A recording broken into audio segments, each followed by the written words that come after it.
What's up, Internet? This is Linzer22. Retro Studio has been working on a secret project for a pretty long time, and everyone wants to know, what is Retro up to these days? And while there is not much evidence out there, there has been a little speckle of information.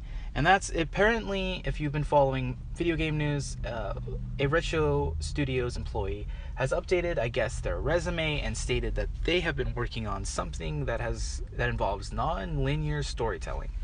Now, this is a small bit of news that we can definitely play with. While in my opinion, Retro Studios is probably working on a brand new IP, I just thought, what could they possibly be working on? And a non-linear story or non-traditional game like that, in terms of story, that tells me it might be an open world where you kind of can go in multiple paths. And a good example of this is Fallout 3 or Fallout 4, whichever one of the Fallouts you want to talk about. And that actually was to surprise me. It's a very American way of making a game, American way. And so does that mean they're making an RPG? And a type of game that would use this type of style?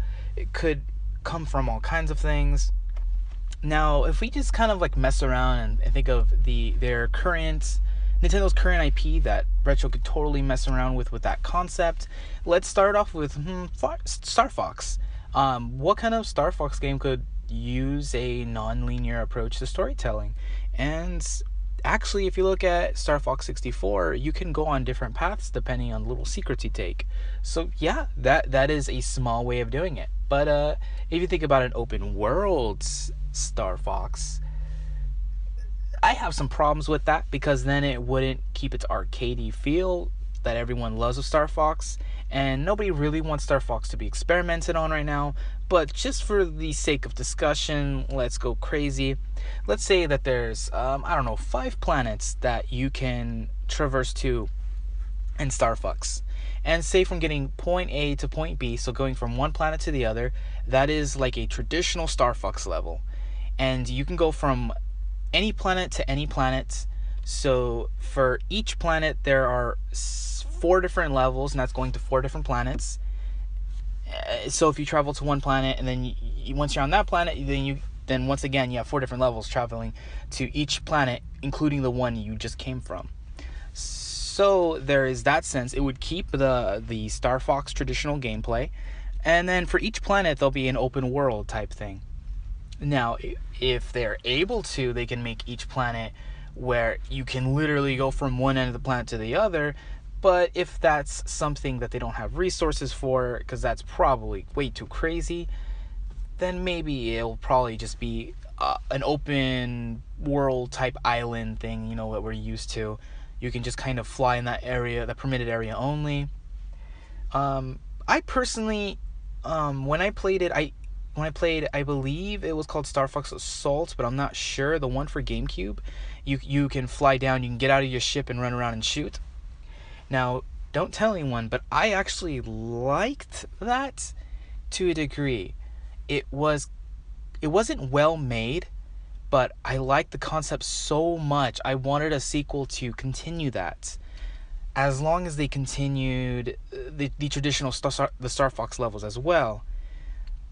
Now that game wasn't great, but I felt like if more money was put into it and they had more experience with that concept, they could have made a good game.